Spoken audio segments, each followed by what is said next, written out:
Hello YouTube and welcome to episodes 8 and 9 in the Land of the Lustrous reaction series. Back at it again today for another couple episodes. This recording session should be split over 2 days again, so you'll see me in this jumper and then me in a different jumper probably tomorrow, and that's why. But anyway, I'm just going to jump straight into the comments and see what people had to say about the last video and gauge their thoughts. First comment here is by Barry McCoconut, which I like as a name. That made me laugh. Started watching this because it was so nice looking and was interested after the season ended to look into the manga. Why is an anime about slender, feminine rock people so damn deep and existential? This series really is a ride from start to finish, and even if you don't record it for YouTube, I highly recommend you go out and check the manga afterwards. It was the first manga I ever actually read back when I was super sensitive to anime tropes, but it really does a great job telling a compelling story. Sounds like a ringing endorsement, and I'll probably do something similar to that. I don't know if I'll record it, I probably won't, but I'm definitely going to check it out in my own time, and probably maybe post a video wrapping up my thoughts once I catch up to the manga or something to that effect. I don't know. We'll see how it goes. But it's definitely something I'm interested in.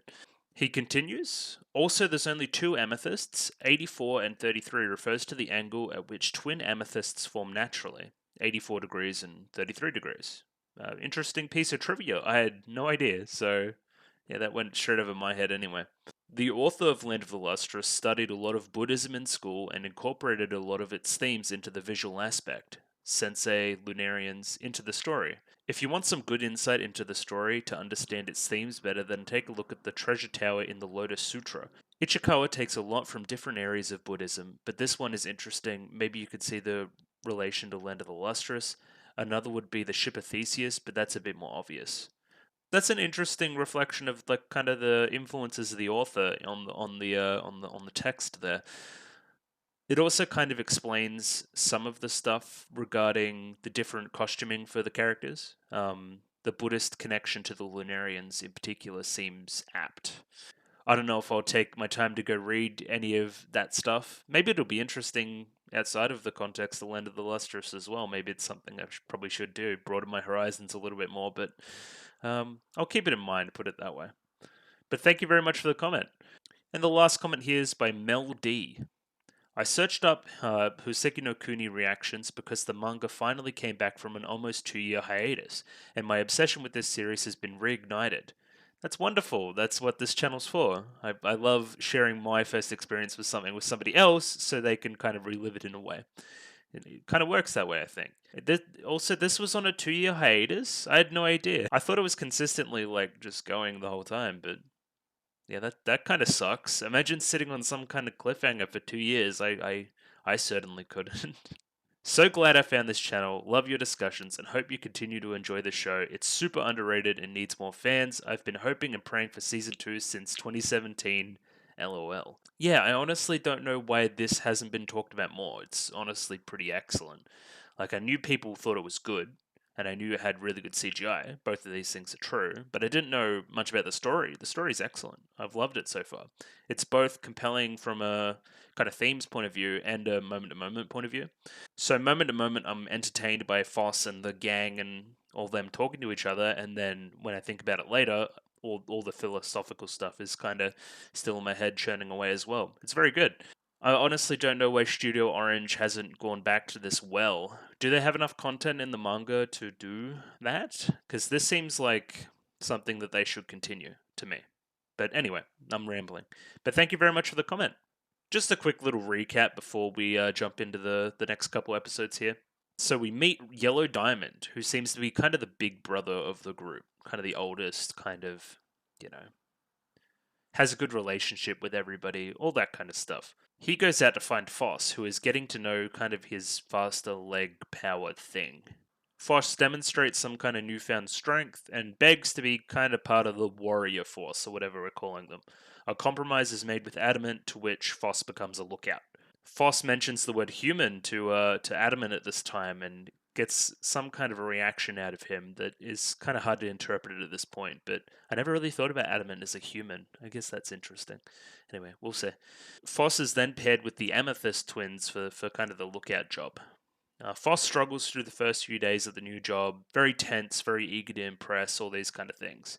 One day, when Foss is extremely tired due to this kind of tenseness and that kind of thing, the Lunarians strike. They attack with some kind of different looking weapon. It looked almost sci fi. The weapon also incorporates sapphire, which is interesting. The Amethyst twins are broken in this attack, whilst Foss is too shell shocked to do anything about it. Eventually, Adaman and Bort save the day, leaving Foss disappointed and with some level of self doubt as to if he can continue doing this kind of thing. Winter comes around and the rest of the gems go into hibernation, but Foss can't sleep due to lingering feelings of, regarding what happened. We are introduced to Entark, a gem who can only manifest when it's winter due to his water-like qualities. Adamant pairs Foss with Entark to destroy the ice flows out kind of in the sea, or it's unclear. I'm guessing it's in the sea. Ice flows are kind of the remnants of sea creatures that try to escape the cold water as the seasons change. Foss can understand them due to his ability to understand sea creatures, though they don't have any actual thoughts. They kind of reflect the self-doubts of whoever hears them. After a training montage, Antark sees some improvement in Foss, but laments the weaker upper body relative to the stronger, newer legs. Foss is out destroying these ice flows before one of them suggests removing his arms to match the legs. Foss doesn't give in to this temptation, but instead slips into the ice, losing his arms in the process. And that's where we leave off. I've got no idea what's going to happen. Just some general predictions, I guess. Something about fighting Lunarians because I kind of got spoiled with the next time on last episode. At one point during these two episodes, I think hibernation is going to be over, and I'm wanting to see how everybody will react to what happened during hibernation, because I don't think they know that Foss is awake right now. Cinnabar is hibernating? Question mark. They kind of brought blankets and stuff to his house, but I didn't really see him doing much of the hibernation stuff. Will he come save the day at some point? I've predicted it several times and it still hasn't happened, but I think it has to happen at some point. And just before we hop straight in, it's some shill stuff time. Hooray! So if you like the video, consider liking the video. If you like the video and want to see more, consider subscribing to the channel. Comment below any thoughts about the episode, anything I can do to improve my presentation. I'm flirting with the idea of doing some, picture-in-picture kind of reaction uploads on a different site. So I'll see what I can do there. And one last thing, if you have a Twitter account, I'm doing follow for follow on Twitter at the moment, so you can follow my Twitter account and I can follow you, and we can all share all kinds of good social anime interaction stuff. And yeah, let's hop right into the next episode, shall we? Alright, should be good to go now. Got episode 8 up, should just pop that on the screen. Yep. Ooh, little preview frame down there. I wonder what's gonna happen. Alright, no expectations. We're just gonna hop right in and see what happens. Alright, I'm gonna give it a 3, 2, 1. 3, 2, 1, go. Okay, I'll crunch them off for you. Yeah, because there's some shell part pieces given by Snail Team.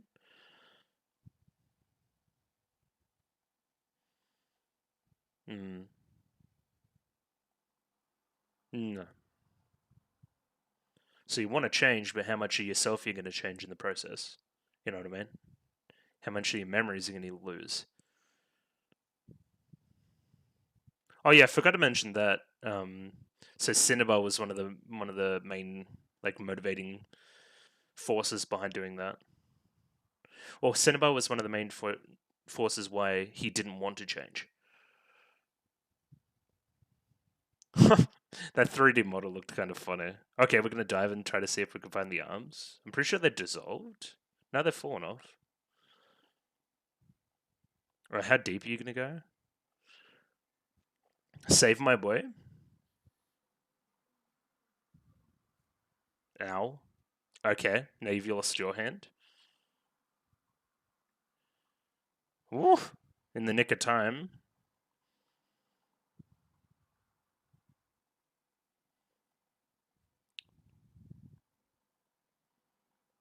It makes sense that he can kind of swim in it because he's water, but it doesn't look like we found the arm. Yeah, okay. I thought it'd be kind of a cop out if we kept the arms and did all that kind of shit.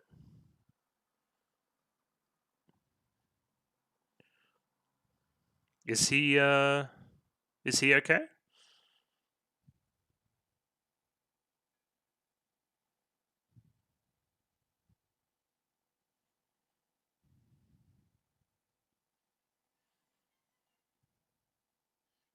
Yeah. Okay. That's good of Entark to try to save the day like that, though. I think.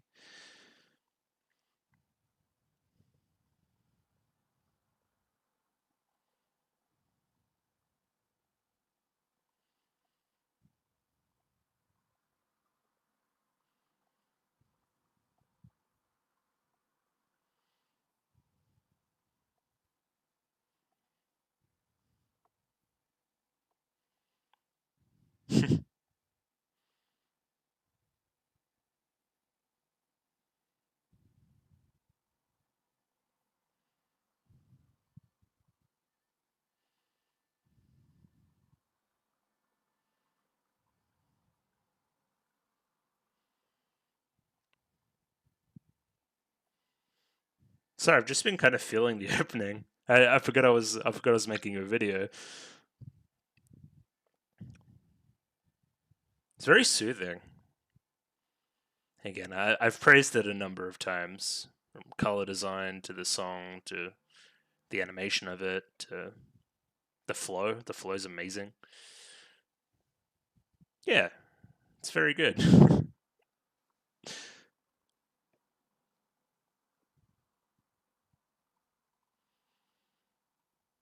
And walk off into the light and talk.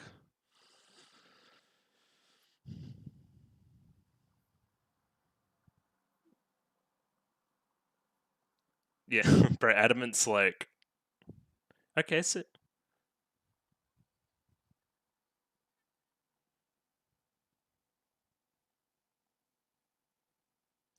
Adamant hates it.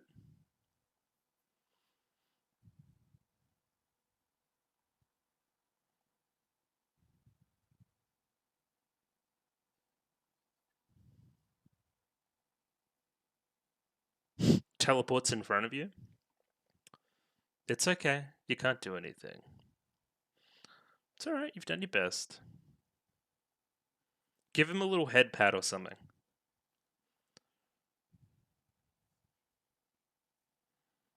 It's really okay. It was mostly Foss's fault.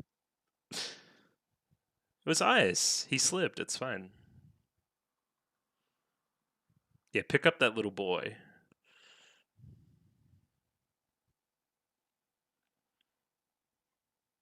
I wonder what Foss is going to forget this time.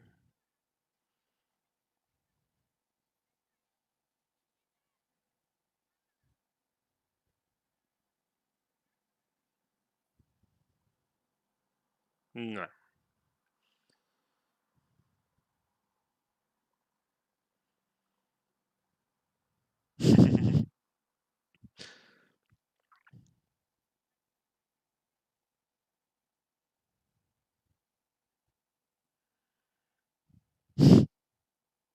The music is great. The chord, sure. Okay. For what?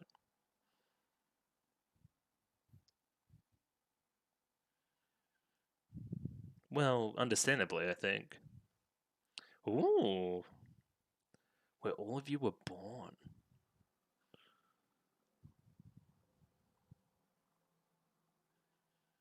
Interesting. Like some origins stuff. Okay, I was about to say, is Foss going out alone with no arms? Because I think that would be a bad idea.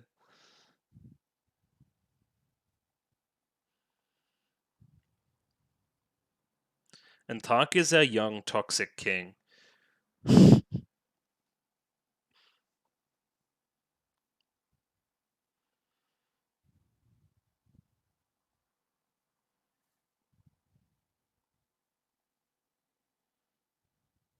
Yeah, just help me up. I'll give you a hand. Haha. It's not funny.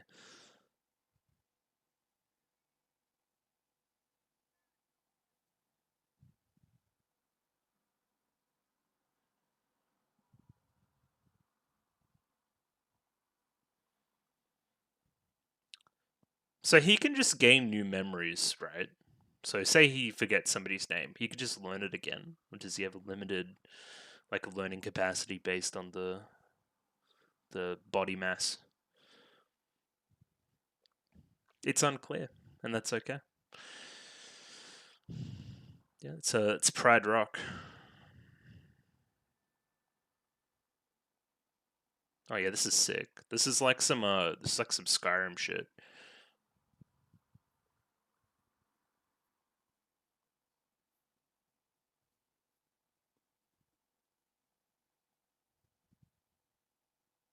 Sick. Okay, who is you?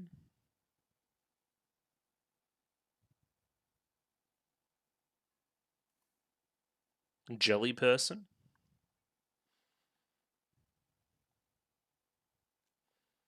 That was very. It was like it was. I don't know what to call it. Really, it was a strange. Yeah.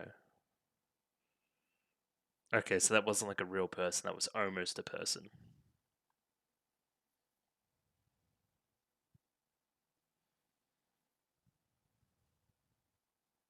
Right.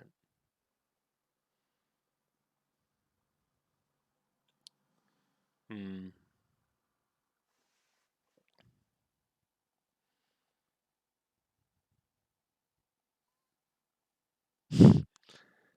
That's a great face. And Tark's pretty strong. I think he said he's like strength gains through the cold or rises through the cold. Yep. Those are pieces of us. If that makes any sense.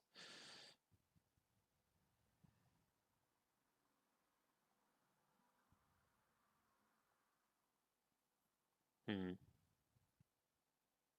Very heavy.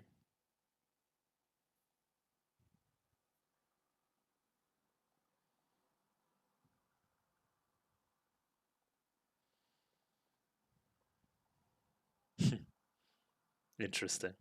Lamenting the loss of life of them rather than the loss of his own arms. I don't think this is going to work.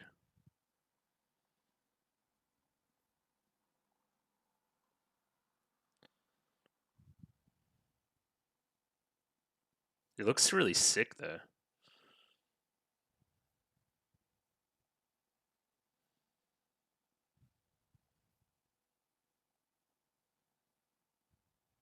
A bit of sun. You know what the sun means though. That's beautiful. I love that. I guess you would call it a skybox. I guess.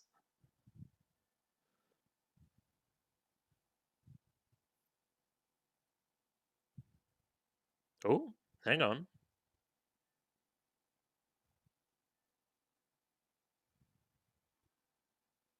Yo, are they going to be like tentacle arms?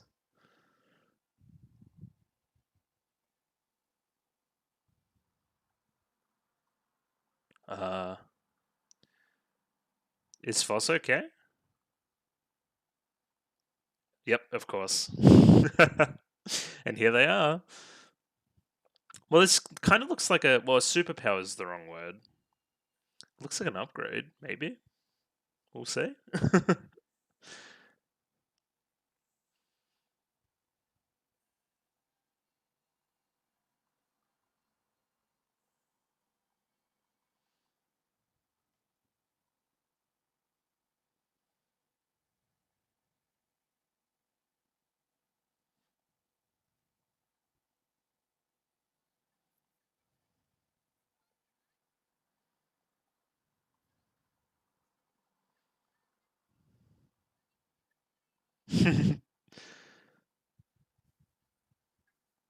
I'm confused.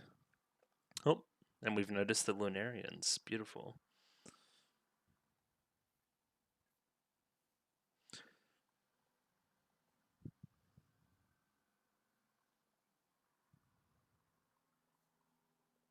You're pretty fast, though.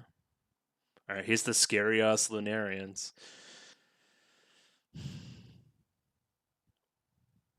Yeah, what is going on with Adamant?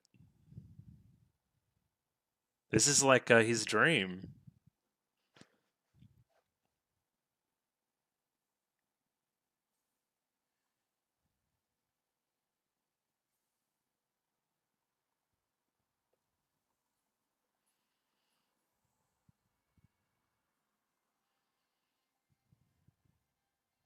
It's because they want humanity. Something like that.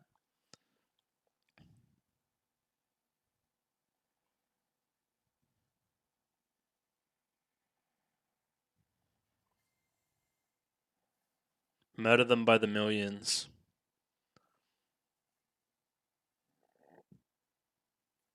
Sick.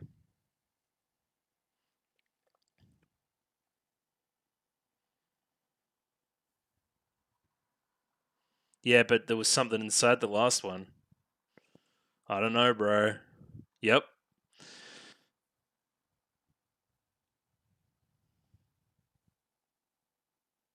Uh, is this because of the sun? Yeah, that would make sense.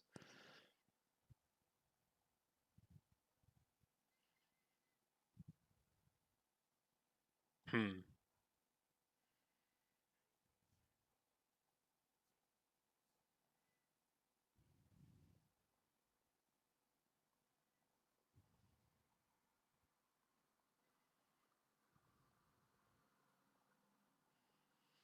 I don't know what's going on, man.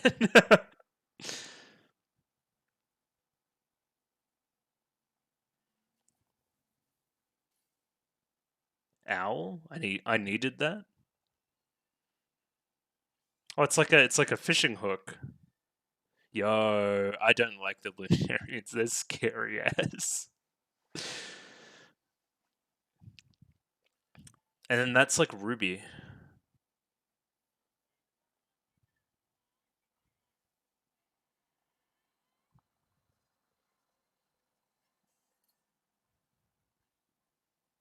I don't think you can do this one solo. I think you're gonna need some help from Foss.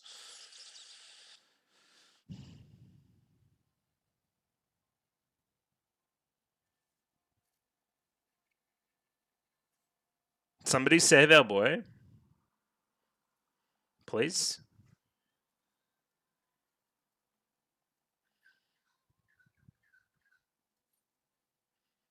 Oh yeah, he's weak like Foss, right? That's the whole point. Yeah, okay.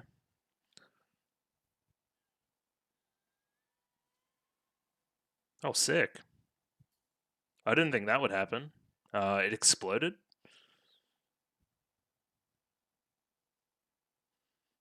Are we gonna get like gold Foss? Like, what's happening there? Like rare golden Foss.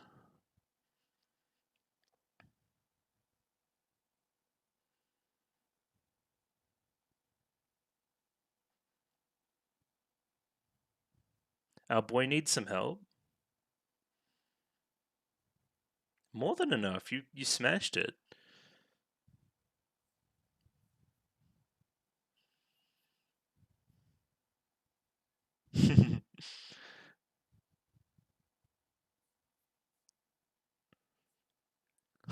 Like, don't think about Foss. I think about Sensei. Like immediately. That's funny. Uh, Foss turned into a toaster. I agree.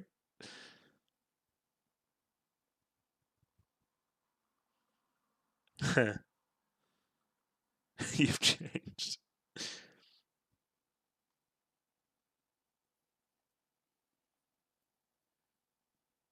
It's unclear.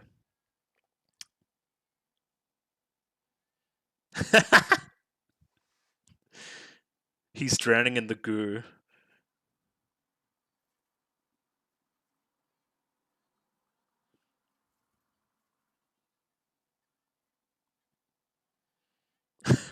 I don't think you're in a position to complain.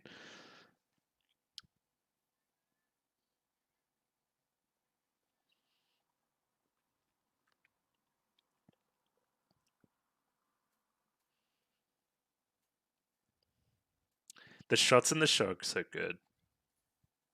Uh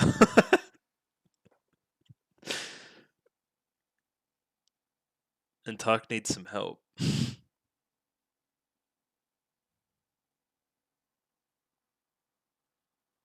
We saw that red color scheme in another episode, like kind of the red background and everything.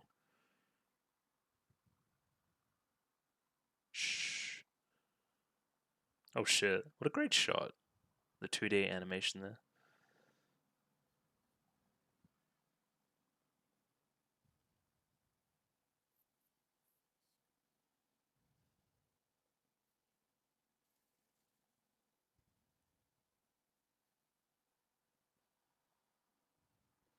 Uh, hey, there's new Lunarians. They're gonna steal my boy. Don't steal my boy. There's no way. Adamant's got to show up. Someone's got to show up. We can't let this happen.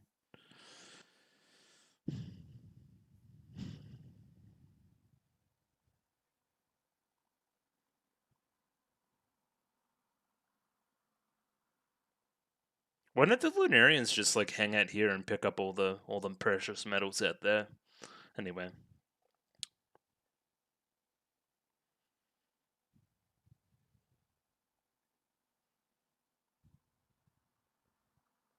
such great eyes in this show, you know. Like the look there was great. And the hands all over the face, great conceit for the scene.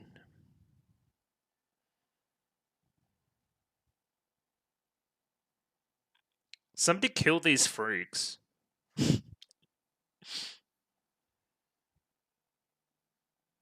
Is that it? That can't be it. Here it comes. It's time. I've powered up now. See, it seems like these strong emotions kind of make these work. These kind of attachments, inclusions work better than they originally did.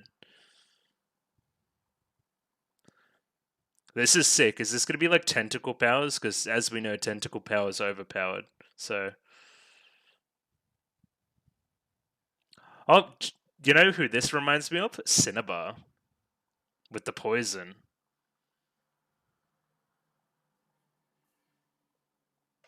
Okay, go on.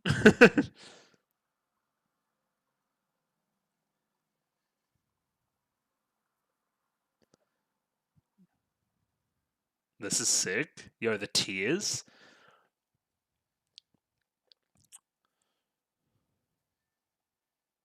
So yeah, the gold kind of makes up for the weakness in a way.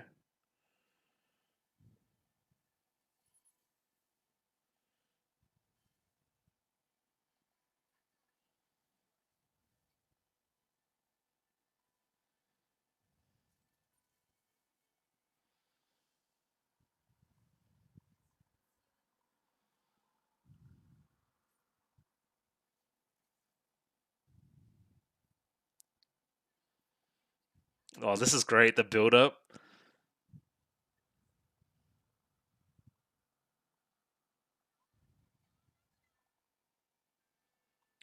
I think they're gonna get away. They're very far away.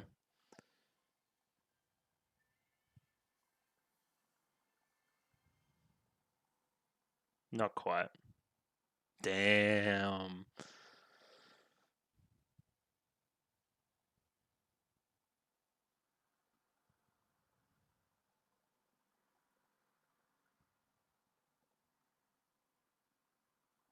I thought I saw Adamant. I think I did. Adamant's gonna catch him now.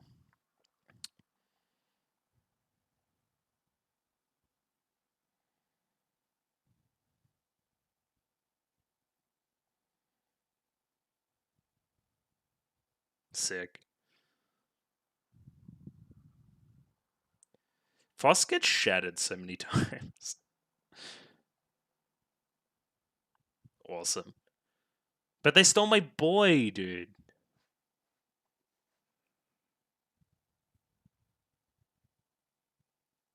Yeah, well, you were in the gold cube.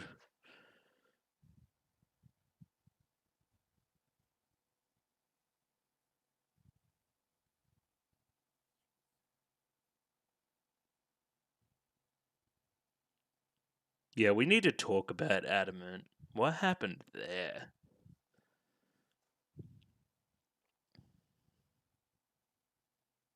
Ooh, unique ED.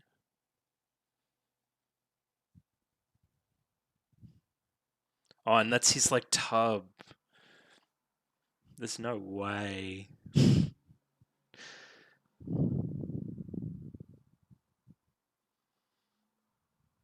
They stole my boy, and they're gonna turn him into a weapon.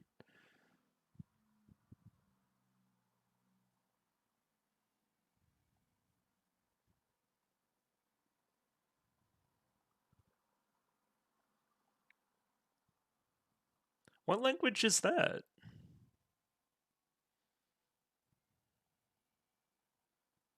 Some old romantic language, it seems like.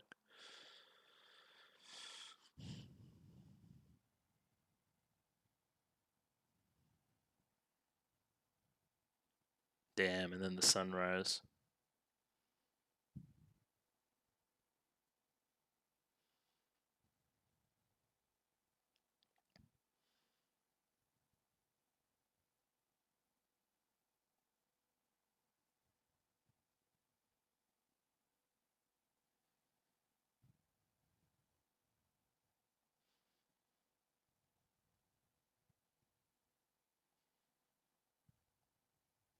Oh, next time on, I forgot.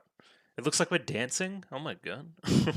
Yeah, that was kind of heartbreaking. But we're gonna jump into a little bit of analysis before cutting for today and watching an episode again tomorrow. Yeah, so kind of a tragic episode there. Tragic little end there, anyway. As we know, there isn't really a concept of life and death in this show as we know it as organic beings. Um, Characters can basically always come back unless, I guess, their particles dissolve, potentially. I don't know. But yeah, it seems to be curtains for Antark for the time being. That being said, winter is now done based on the little bit of the preview that I saw. So he would have been put in the pool anyway and wouldn't have been in the show.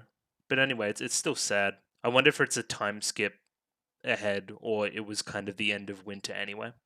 So has there been much development between Adamant and Foss in the meantime? Is my major point there. Foss got another massive power up. Uh, it seems to be tentacle powers, and as we know, tentacle powers are overpowered. So now he can run fast, and he has tentacle arms. So I don't see who's beating him, if I'm being honest. If he can put it all together, of course. But again, it comes back to that old adage that I've kept repeating. How much of yourself can you lose before you don't become yourself anymore? Before you become something else entirely? And should I become something else entirely? All these kind of questions. If you don't want people to think about you the way they thought about you, become something else entirely. That was a line from early in the show. Just this shows a kind of philosophy on change and personal change, and if change is needed, and all these kind of things is fascinating to me. I really really like it. But anyway, I shouldn't ramble too much. I'll pop the episode up on screen now. Yep. And I'm just going to go through it, and I'm going to pause when I see stuff to talk about, and I'm going to talk about it. Sounds good? All right, let's go. So we kind of pick up immediately where we left off, and Foss has slipped and fallen into the ice. I neglected to mention in the start of the episode Cinnabar being reflected back at Foss kind of here. And that was one of the main motivating factors behind not changing, because I don't think he wants to forget the promise that he made. I wonder if he has forgotten the promise that he made. That would be an interesting development, I think. But I think that's something so strong that it wouldn't be forgotten so easily, I don't think. I don't want to get too cynical about this episode, but from basically the start, it's set up for Entark to die. This whole time, this episode, he is being uncharacteristically, well, not uncharacteristically, but very helpful. Um, More helpful than he has been in the past, mostly buoyed by his love for Adamant. I want to impress Adamant. I've been given the task to kind of help Foss, be partnered up with Foss. I'm going to do my best for Foss, and in turn, do my best for Adamant. But it worked. I mean, I fell for it. Well, fell for it's a harsh word as well. I bought it, right? I bought the tragedy of Entark's death in the end of this episode. Because yeah, he dives into the water here, searching for Foss's arms. And to my shock, he could have probably gotten them if he was a little bit luckier. But I think they just fell to the bottom, and he didn't want to dive that deep. Isn't the other thing that there's kind of something in the water that disintegrates the gems? So I don't know how much longer Entark could have stayed here anyway. Again, these strong faces on Adamant. I wonder if he realizes kind of the importance of Foss in a way. Maybe again, I still think he knows something that we don't. You know what I mean? He drops his pencil here. He's that shocked by the whole thing. Or maybe he just cares about kind of his children in a way, in the gems, and doesn't want them to lose body parts. That would work as well. But after this, he's very calm. He's calm with Entark anyway. Yeah, something's amiss there, especially with what happens to him kind of near the end of the episode as well, where he's stuck, not stuck, kind of delayed from helping the two. Again, we'll see. We'll see what happens there. Adamant laments here, it was due to lack of caution on my part that something like this happened. And then he demonstrates that lack of caution again this episode, and a similar thing happens. Potentially even worse. Yeah, I would call it even worse. What does he do all day? You know what I mean? Why isn't he out there with them? I think we'll get some answers before the end of the season, I think. I like how Foss tries to make it all better here. Like, I'm fine, I could deal with this, it's okay. Still selfless, having lost his own arms, you know? Not worried about, like, I've lost my arms, worried about the mental state of Entark. It's, again, very, very good protagonist. I love it. A level of selflessness that I would like to think I have, but probably don't. So, searching the Cord Shore, which is kind of the origin place where all of the gems were born, is kind of how they replace their limbs. They would find something that can be grafted onto them and go from there. I think normally they would be lucky enough to find the same kind of gem as they are to replace body parts and then graft them that way. But no luck for Foss on that front. It was interesting that Adamant went, "Have you forgotten that?" And then Foss was like, "Yeah, I have forgotten that. Where do I go?" What else has Foss forgotten? We'll have to say. I think there's something in Entark's walk here, kind of remorseful, determined, wants to make up for past mistakes. Determined is the word I would use. Don't look back, straightforward. I have a job to do. I have to fix this. Again, these are admirable qualities in a character as well. Some which weren't demonstrated maybe as well last episode. Leading to this character coming off as a little bit cold, perhaps. Pardon the pun. Yeah, half the characters in the show are sundares, but anyway. Again, I just think the vibes of this episode are exquisite as well. Kind of very, very end of second act feeling episode, even though it probably isn't that at all in the story. Just melancholy. Even the way they shoot the sun, it's ominous, you know? You can tell something bad's gonna happen, kind of, right? Again, I've kept predicting Cinema's gonna jump in and save the day, but maybe I should just stop predicting it and let the show happen. But yeah, as I've said before, this combination of great CGI on beautifully detailed backgrounds, interesting backgrounds, has always been a hit. And if they keep doing stuff like this, it's going to continue being a hit. So this is kind of how the characters or the gems are made. In a way, they kind of just fall off rock structures like this after they've wormed their way up through the earth over hundreds of thousands of years and that kind of thing. It's kind of alien in a way, kind of gross. Because this is essentially, well, pardon the awful term, it's kind of like a stillbirth, right? This is a pretty dark episode if you think about it. I'm gonna take somebody's like human or not human matter, you know what I mean? Somebody's that could have been life, and I'm gonna graft it to myself.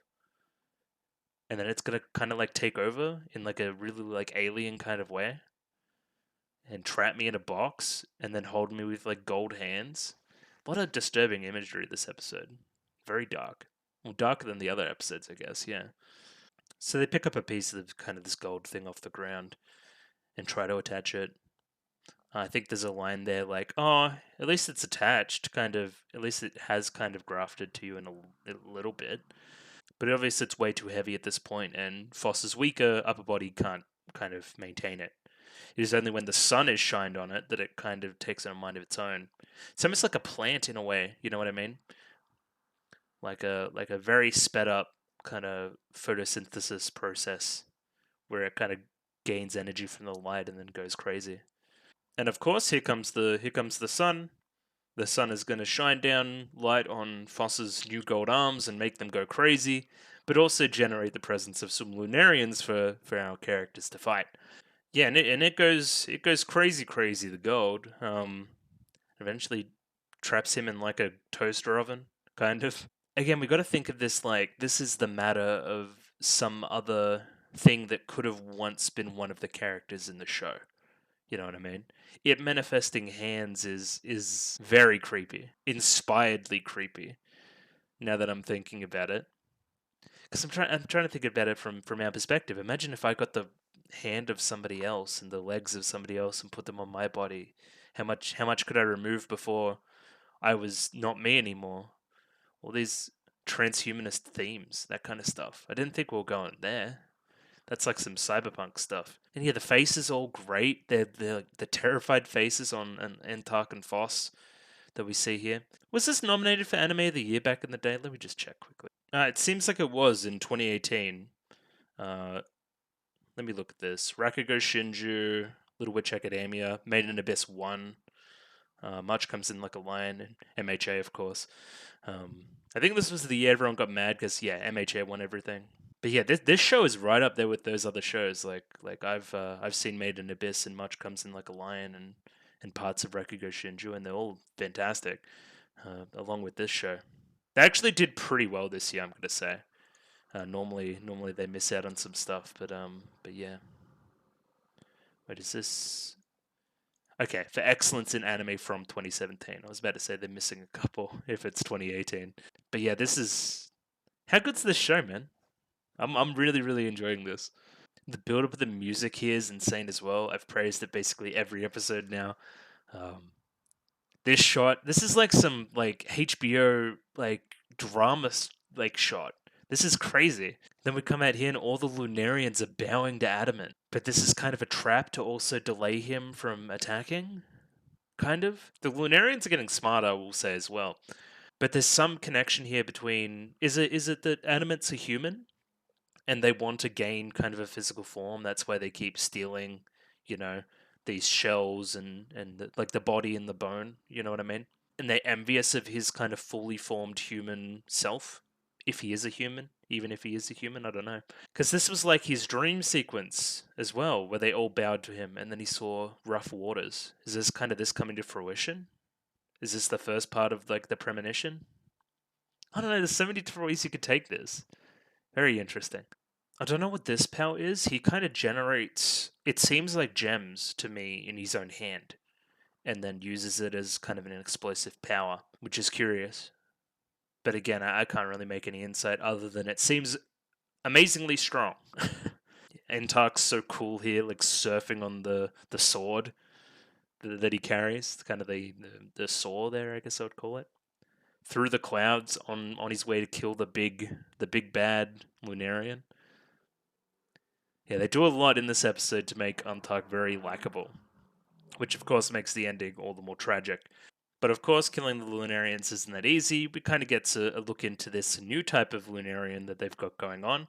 It's very similar to the one in episode 6, where where they use Sapphire, and instead here they're using Ruby. It's like some Pokemon shit.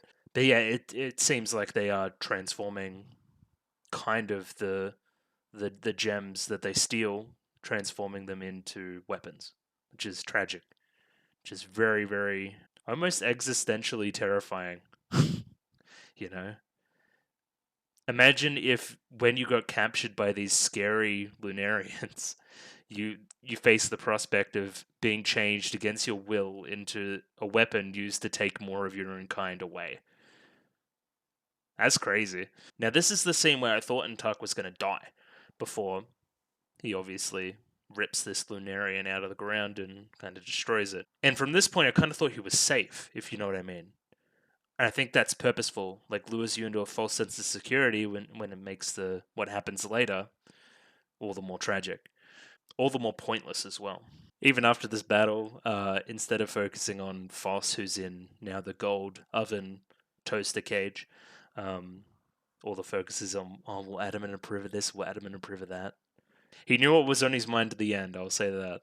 I think they get a lot of good jokes out of this look on Foss. They get a lot of mileage out of it comedically, I think, before it becomes tragic later when the hands are kind of holding him back. Yeah, so they've done this kind of purple character on the red background before. I think it was episode 3 from memory. I forget the context, but I like it as a technique. Emphasizes kind of the importance and the dread of the scene we're seeing. Makes it seem more serious. And of course, it is serious because Antark has been shattered, and he's not going to get better. And he's gone to heaven, essentially. So that kind of is their concept of death in a way, right? Because they get taken to heaven, kind of against their will, after they've been shattered. But they don't die, they be transformed into weapons to use against their own kind. There's something there. There's something there, man. So interesting to talk about. I love this shot here. This feels like an iconic kind of manga page brought to life in an awesome way. I love it when anime do this kind of. Yeah, this definitely feels like a manga page. You know what I mean? And of course, it's a don't yell out. I'll be fine. Focus on yourself. All those kind of things, right? The eyes are very caring. And yeah, this is kind of the payoff to all the build up they've been doing, making Antaka likable. After he was initially probably a little less likable. You know, it's that classic kind of mentor dies moment in a way from a lot of different fiction where you're now on your own. It's actually surprising to me that now we've skipped winter, it seems seemingly. And because normally then the process would be then the protagonist kind of spurred on by the death of the mentor would kind of accomplish winter, get over the metaphor for the demons, you know what I mean? But this is a longer form story and there's more characters involved and all these kind of things. I'm specifically thinking Star Wars. I'm thinking kind of Yoda dying kind of vibes, kind of Ben Kenobi dying kind of vibes. But we didn't really go that route because the story continues. The Lunarians come and collect Antark here, while these horrifying hands are kind of holding Foss back in a way before Foss breaks free and kind of gains some control over the power. The power is seemingly very malleable, and again, I've mentioned tentacle powers. They should be overpowered, but we'll see how they're used on Foss, because they are very heavy and put a great strain on the rest of his body. This shot here specifically gives me vibes of Cinnabar's power in a way. It makes me think of that. I wonder if Cinnabar will kind of be a mentor to kind of guiding this power with Foss. It'd get him into the show again. I know I mention him all the time, but he doesn't seem to have that much of a role this season, which is surprising to me, given his prominence in both the opening and the ending, and the promotional material for the show. But I digress. This final sequence here, I think it's shot very well. I think the kind of sword missing right at the end. I'll see if I can find a frame of it. Kind of here is it's like your favorite sports team missing a goal, right? Where it's just gonna go through and then doesn't. And then Adamant throws something as well. Again, this is just another standout sequence of the show entirely, I think. This is one of my favorite episodes, like overall. Like I know I shouldn't be wrapping up. There's still a little bit more of the episode to go. But yeah, dynamic from front end and has dire consequences on kind of the rest of the story. And I'm not talking about Dire the character. I was talking about manga page shots in anime. I think this is another one. It's just too well constructed to not be, I think. And yeah, Adamant's there to save the day. He couldn't get there in time to save Antark, but was there in time to kind of save Foss, which is a plus side, I guess. And they end the episode both being very apologetic for what happened. Again, as I've said before, they do a lot with a little in this show, and I think the silent kind of not peaceful, just still ending to it all just lets the moment breathe in a way that makes it all the more tragic. No need for dialogue here, just kind of exchanges some looks back and forth between Adamant and Foss. A shattered Foss, a broken Foss, both emotionally and physically. Yeah, just very well done. Amazing episode, loved it. I want to watch another one right now, but time constraints and all that, Yeah, and then we kind of get this ED here, which seems part of it is in Japanese, because that's Japanese, but what is quid faciem am? Sounds Latin to me. But yeah, the end of the song kind of says winter is over. So I guess that's where we're going next. And there was like ballroom dancing or something I saw in the preview, not to spoil too much, but that's a change of pace. Yeah. Oh, and of course, this ending shows kind of the bathtub thing where Antak like lived, or will live again in the future when he comes back. Because of course he's coming back. He can't not come back, right? Right? Anyway, that's it for the end of this first part. I'm gonna go watch the next episode now in 2 seconds your time, but about 24 hours my time. All right. But thank you for watching for today. I'll see you in a bit. Cool, and we're back. It's the next day, and I'm back recording again, which is cool. You may notice in the background that there's a wood chipper kind of happening, which I didn't expect, but here we are. Somebody's doing some gardening. So if you hear some strange noises in the background, it's that. Other than that, there shouldn't be that much of a disturbance to the audio quality. Not that I have that much audio quality to begin with, honestly, but anyway. Yep, I've got episode 9 up here ready to go. Let me just pop that on screen. Um, this episode is 24 minutes and 2 seconds, and I'm going to hit play soon. And yeah, very sorry about the audio quality. Hopefully it'll shut off at some point, but we'll see how we go. Let's give it a 3, 2, 1, go. Yep, okay.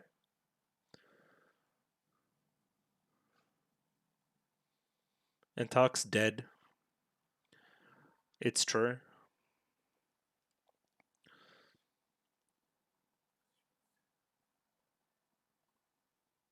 Well, anyway.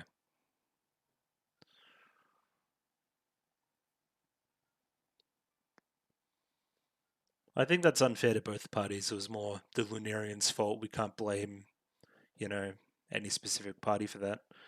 Other than the Lunarians who are just stealing gems. That's all they really do.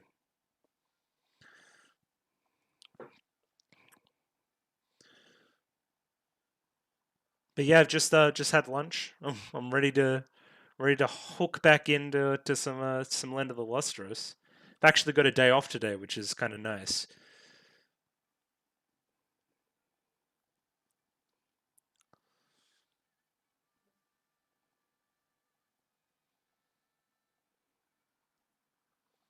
So yeah, kind of at the preview yesterday, I had a little look, and it was like they were ballroom dancing or something. So we'll need to have a look at that. But yeah, we'll see how we go. My expectation here is kind of that hibernation ends, and maybe a little bit of follow up. But other than that, we get to meet all the old characters again. They've been gone for like an episode or two.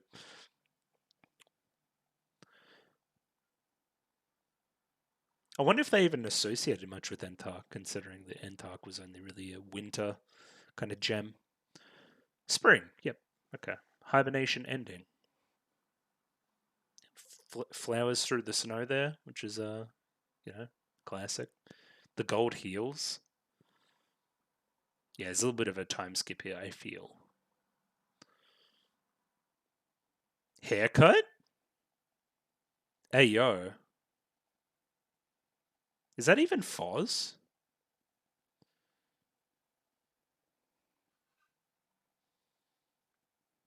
Uh is Foz gonna beat up some people? This has to be a dream, right?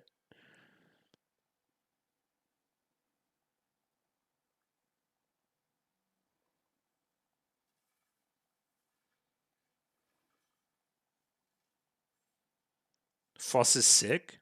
What happened? Yo!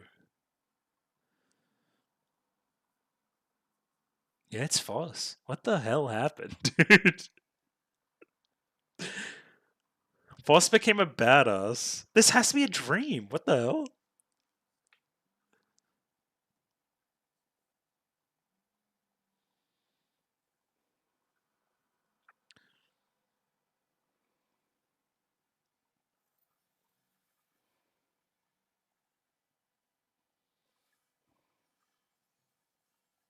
As I said, yeah, tentacle power is overpowered, of course.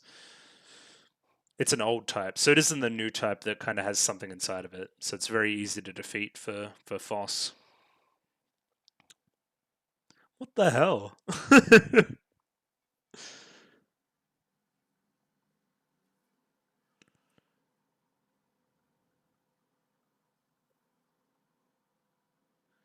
Alright, so still not all together there.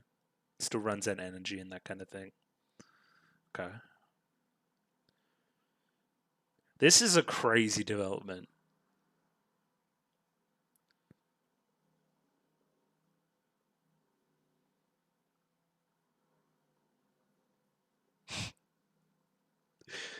This must be so fun for the voice actor.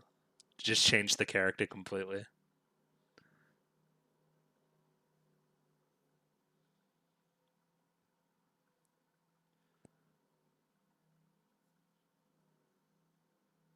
I cannot rest.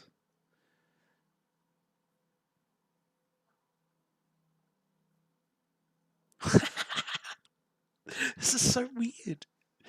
The haircut's kind of like Untark as well. There's something there.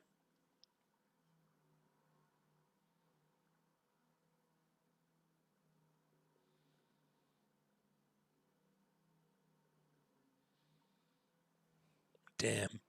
Yep. Okay. Untark's dead.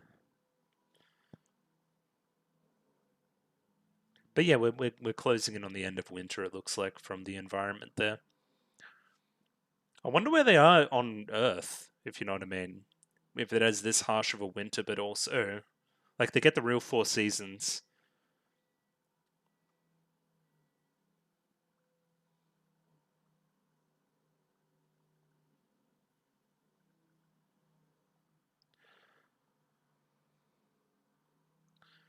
I see what you're saying because you can go that far, but weren't used to the power yet, so you kind of have to upgrade the power.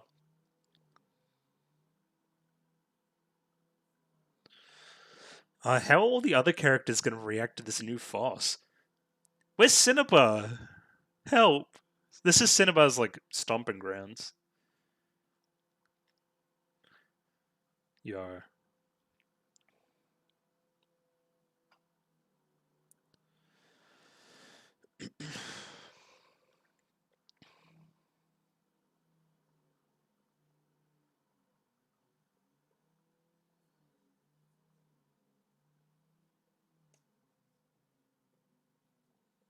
Why do you want to see the new type?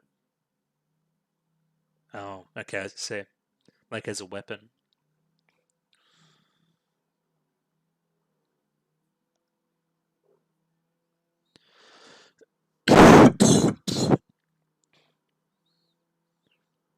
Mm,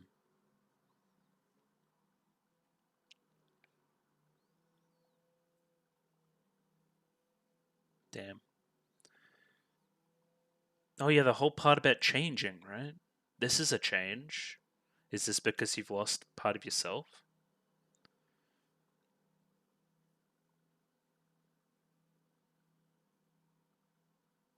Hello? This has to be a dream.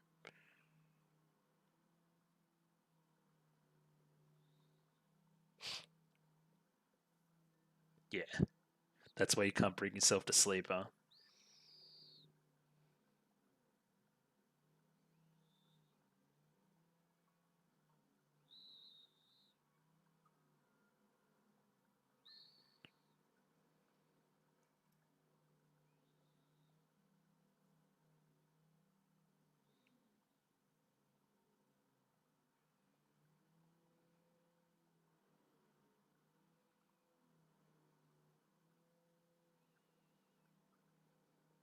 Mm, it's a tough situation.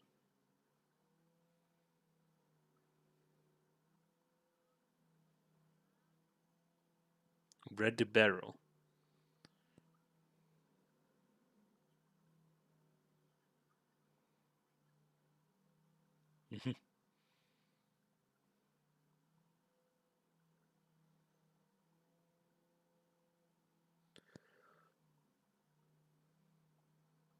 He's jacked? What the hell?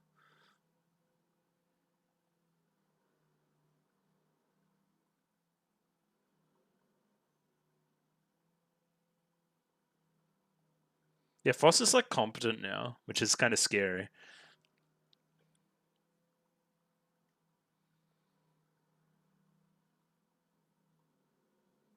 As opposed to you guys that don't change very quickly. You change very quickly, though.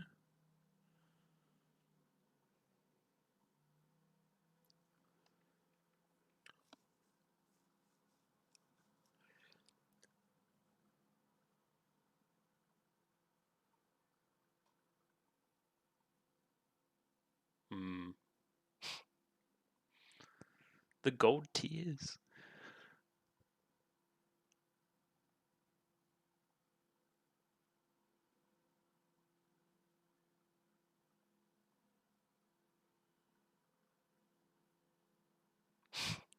All right.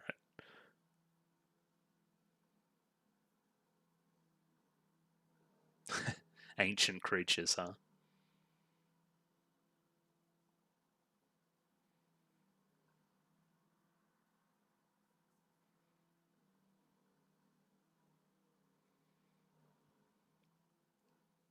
Well, as long as you got the sun powering you, do you need to sleep? Do they need sleep? I haven't really picked that up yet. Is it time? I think it might be time.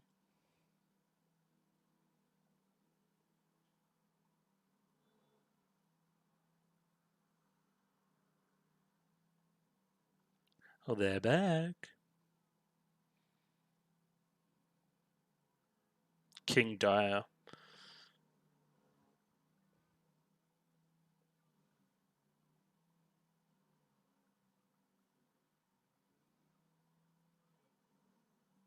Everyone's like, huh? Force? That wasn't in Dark.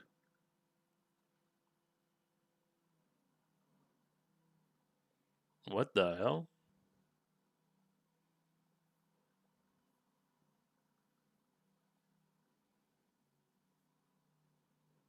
What about your gold arms?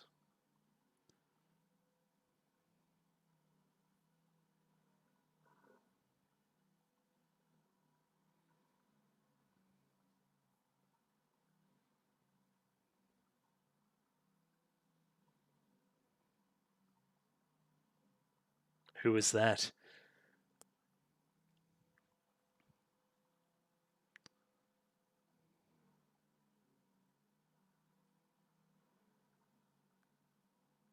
Dare.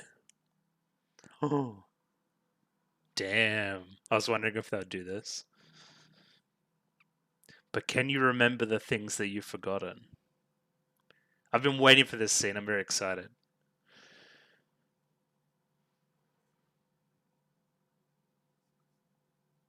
I think I remember something, maybe?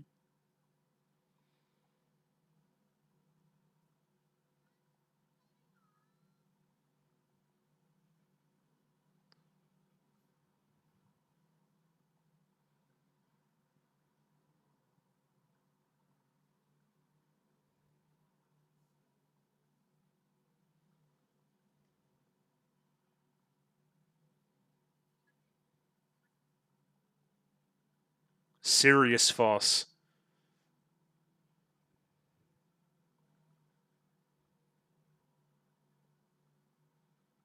The eyes are so different.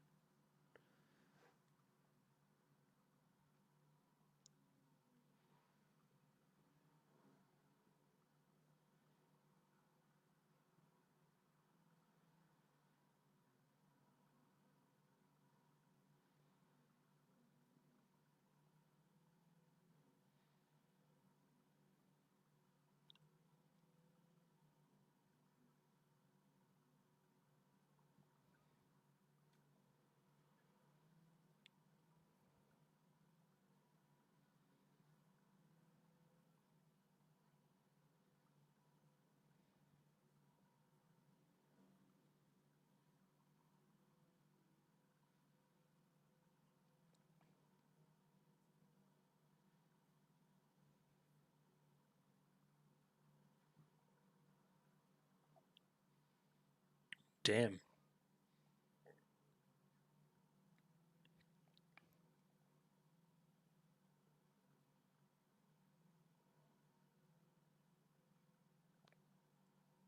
Like, Bortz is bemused right now.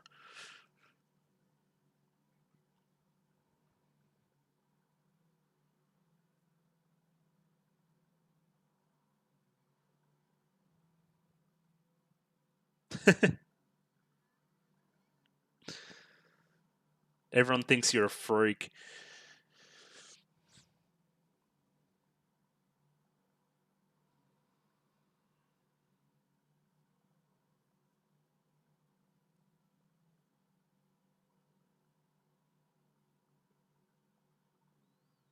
Gold arms. But they kind of powdered the legs. All right.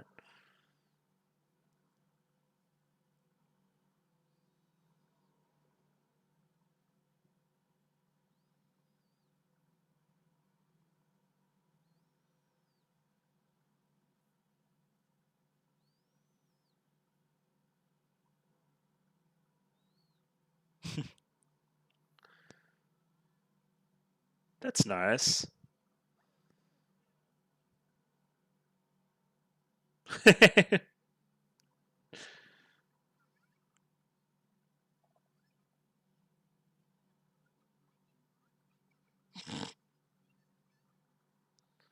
Red du Barrel. Look at him go.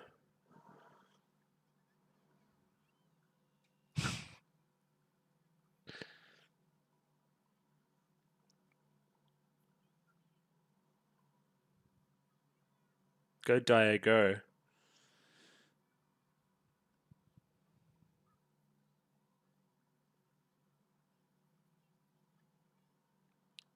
Insane weapon. Crazy.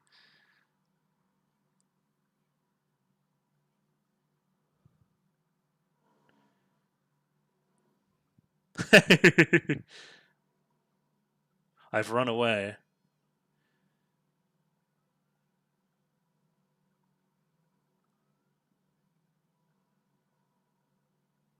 I've stuck to the roof.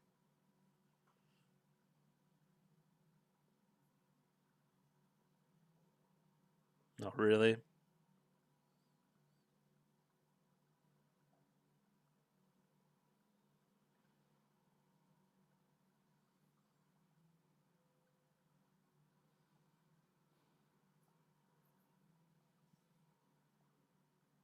Like a sparring partner, something like that.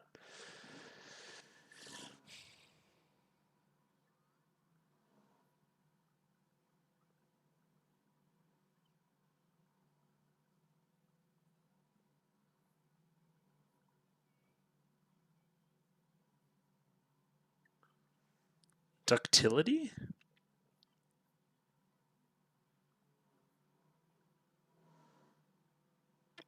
Help me.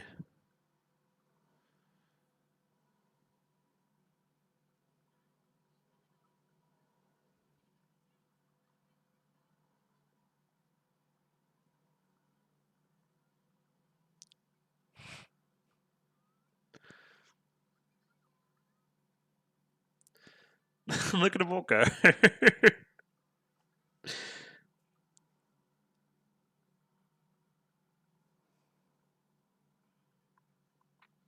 Aligned to Hasselfoss.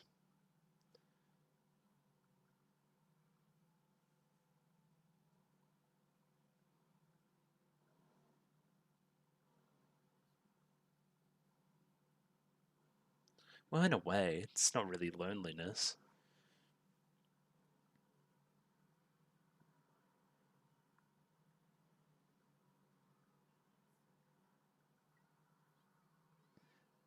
He's kind of taken the heat. That's nice. Of adamant.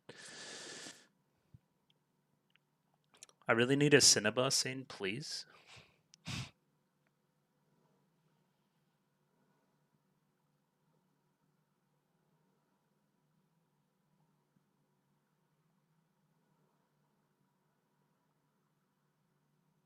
Here we go.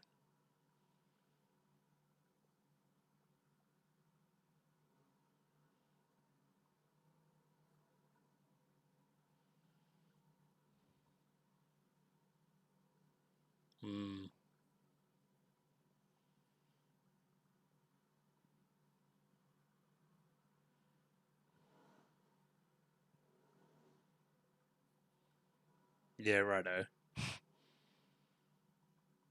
This song.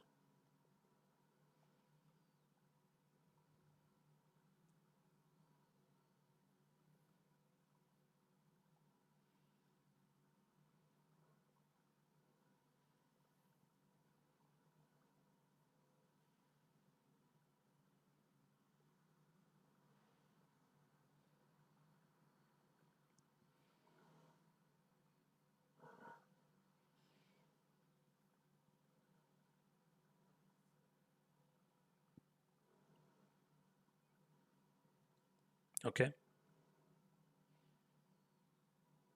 Man, he's dead.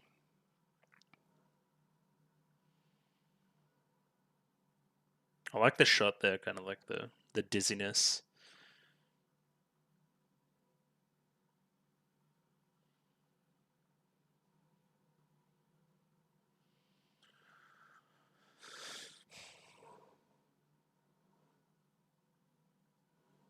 Well, yeah, I can do that. Okay. Very different.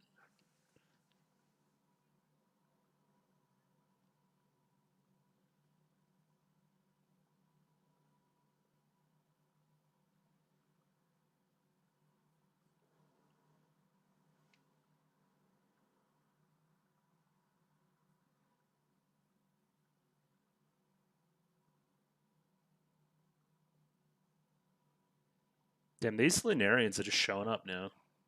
Oh, see, this is going to be a direct contrast. So this is a shot from a few episodes ago now when this exact thing happened. I wanted to show you how it changed.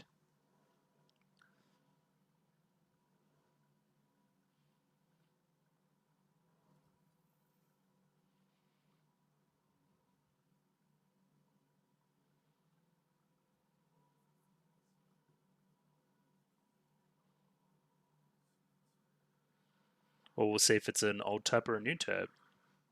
Seems to be a new type.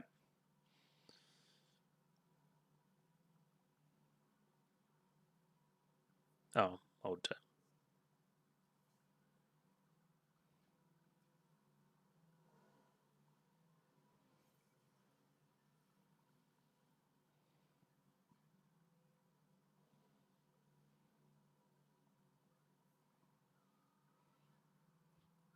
Thank you, Amethyst.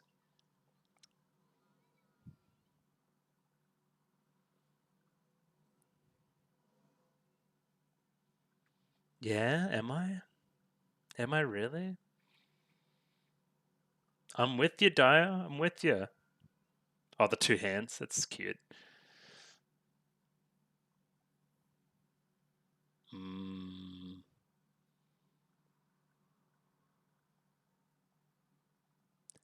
damn, interesting. Yeah, boards may know something about what's happening to Foss at the moment, like emotionally.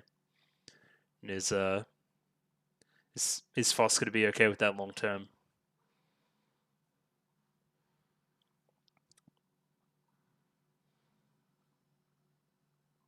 Like Foss has basically become someone else at this point. Like it's not the Foss we know from the previous episodes.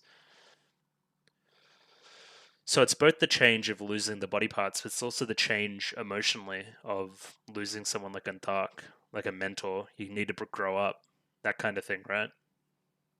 And what responsibilities comes with that?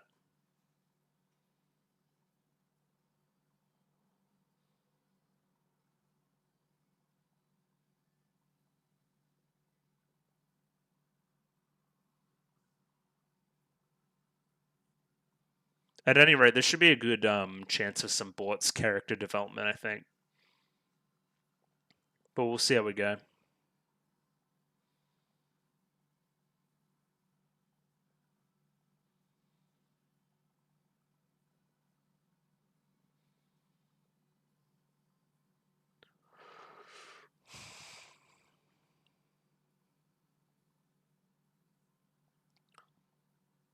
I'm really wondering how we're going to end the season, if you know what I mean. Next time on, next time on. So I don't know where I got ballroom dancing from for a start, but also I wonder if this season ends satisfactorily for a 12 episode anime. We're just going to have to see, I think, because it seems like they have a lot to wrap up. But anyway, I'll talk about that in the analysis portion coming up now. Yeah, I mean, we've kind of gone to crazy town immediately, which is insane. Huge time jump. Like, I didn't realize, I guess I should have realized we were in the middle of winter last episode. But yeah, there's a huge time jump to the end of winter pretty much, and Foss has changed entirely. Like, a lot.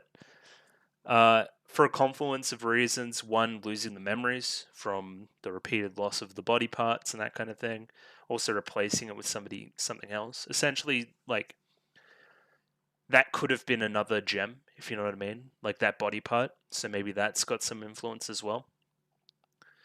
And just the need to take responsibility.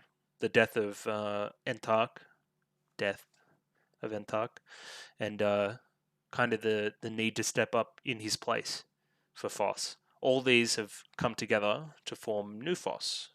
New Foss is very different, way more reserved. I'm yet to see some of the kind of selfless, self-sacrifice stuff that kind of characterized Foss in the past. Definitely less bubbly. In the animation, less kind of cartoony.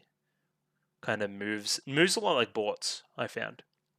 Or any of the other serious type gems, really. Not as much of the really animated movements and that kind of thing. I'm just wondering where we go from here. That's really interesting. I'm wondering if we're going to have a total point at the end of this kind of 12 episode chunk of this story, even though I know it continues in the manga. Yeah, just very, very interesting. Who would have thunk at the first episode that we'll get here by episode, what is this, 9? Episode 9, we got to here. That's pretty quick, but I think it works. So yeah, as always, I'm just going to go through the episode in my own time and pause on stuff I want to talk about. I don't think there'll be as much to talk about here because a lot of it is just demonstrating the same thing. Foss has changed. What does that mean? Is it a good change? Is it a bad change? Is it all up in the air right now? What does it mean for the Cinnabar promise and all these kind of things? We don't know, but we're going to see. So looking back at this scene here, this is obviously now a pretty clear breaking point for Foss. Both Foss and Adamant both blame themselves for what happened. Foss kind of laments the fact that it wasn't him that went up instead and it had to be Entark. Yeah, just very tragic, really. Very tragic scene now. But the interesting stuff here happens after the opening.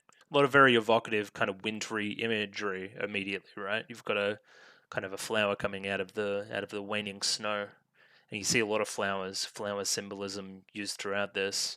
I don't know what this particular flower means in the whole flower language thing that they like to do in anime sometimes, or all media really.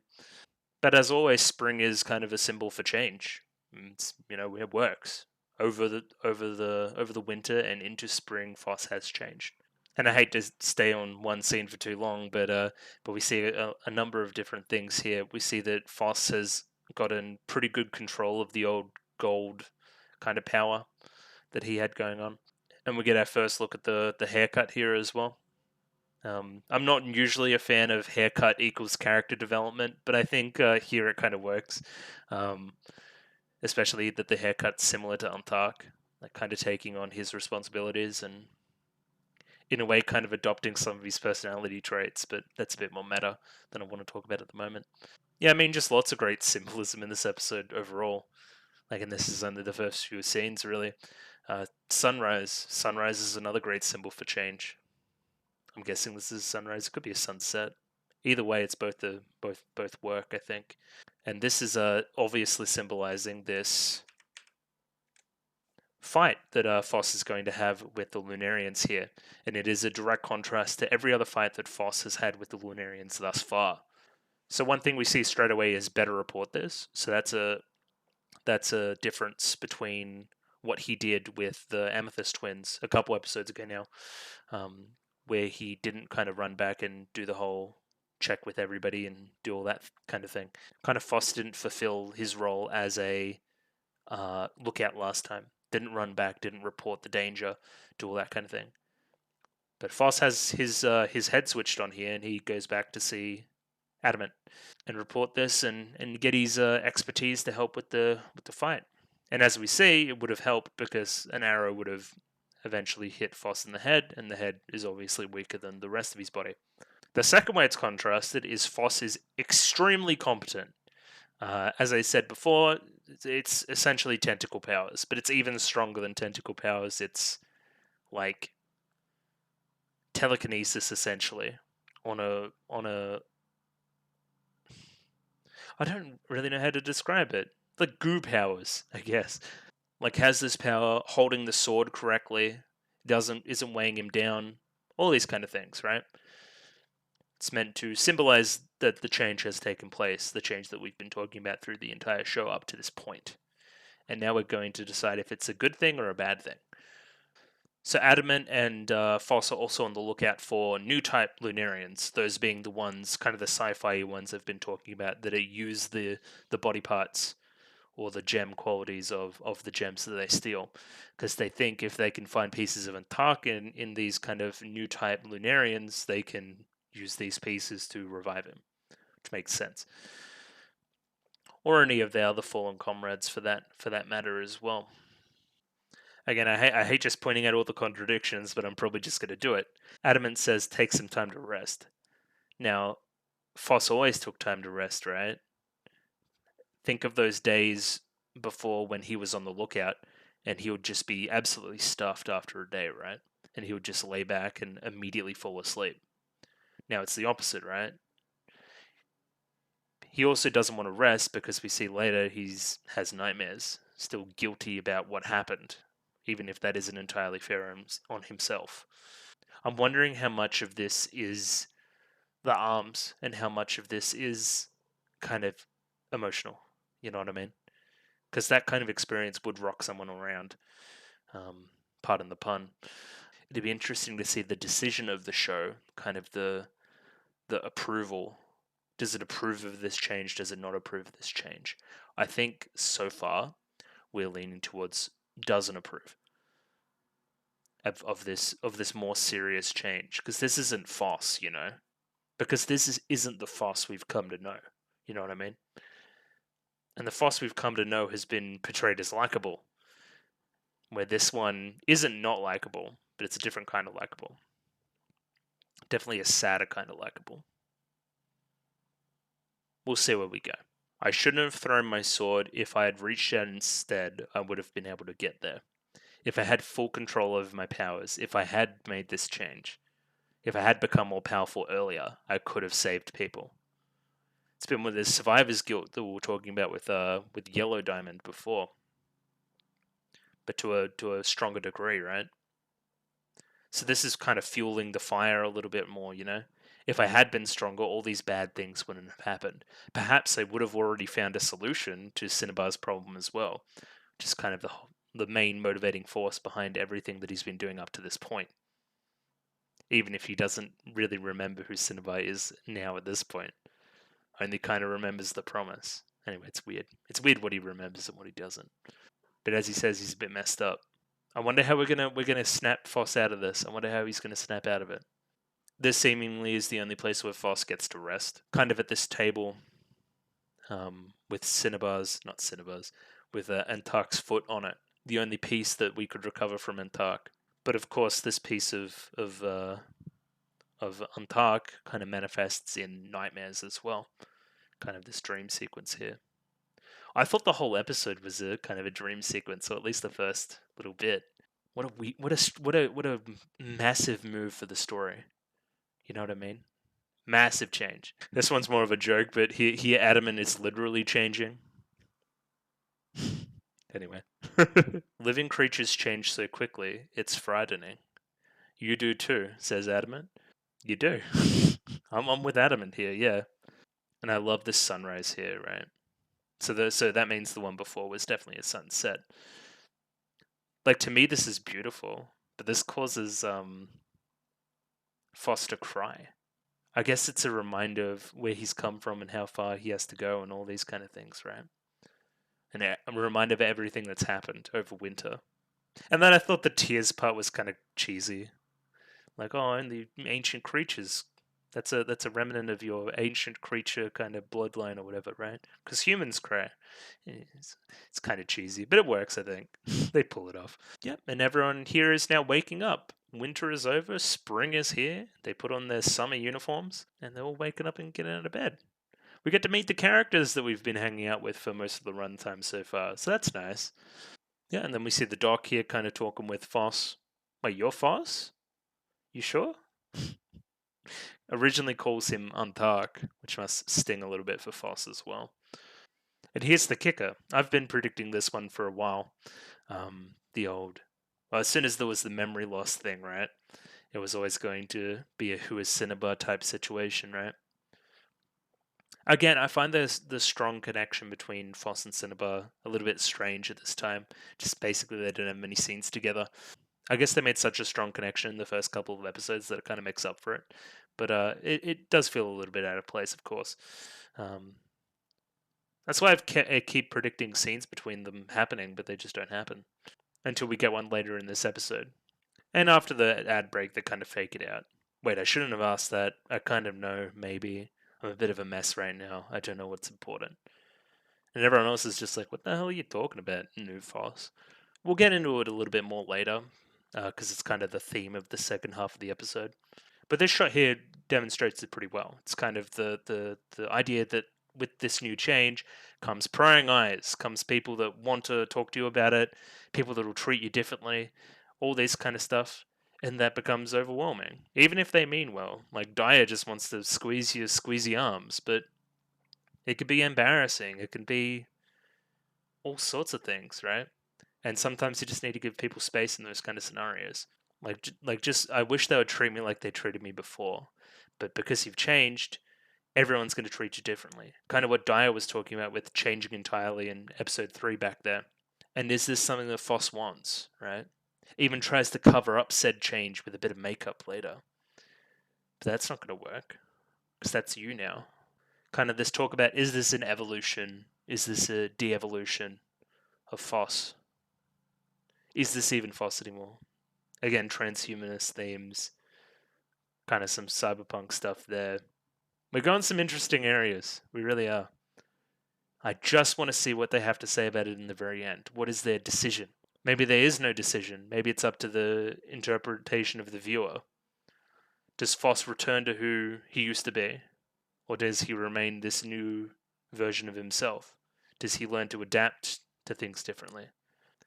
Like, see this scene here, right? While this scene is adorable, and the making of the decoys, it's funny, it's a good bit of comedy. In an otherwise dour episode, keeps the pace, need that mix. It's good.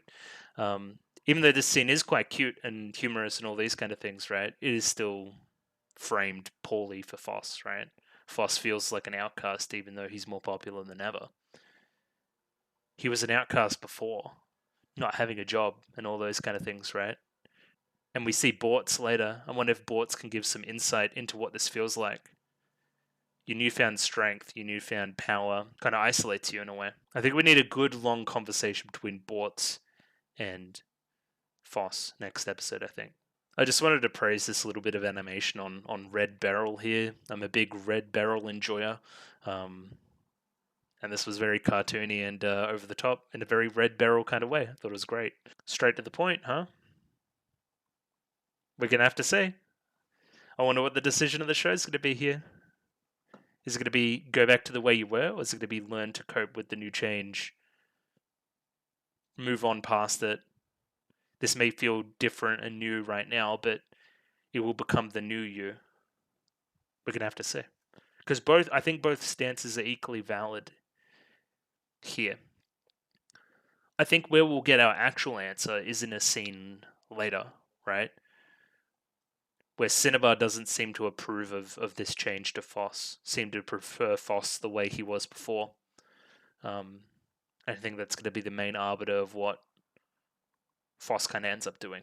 So yeah, everyone keeps chasing Foss around, and Foss is continually getting overwhelmed by the whole situation. Even though they play it off for comedy, it's still pretty serious.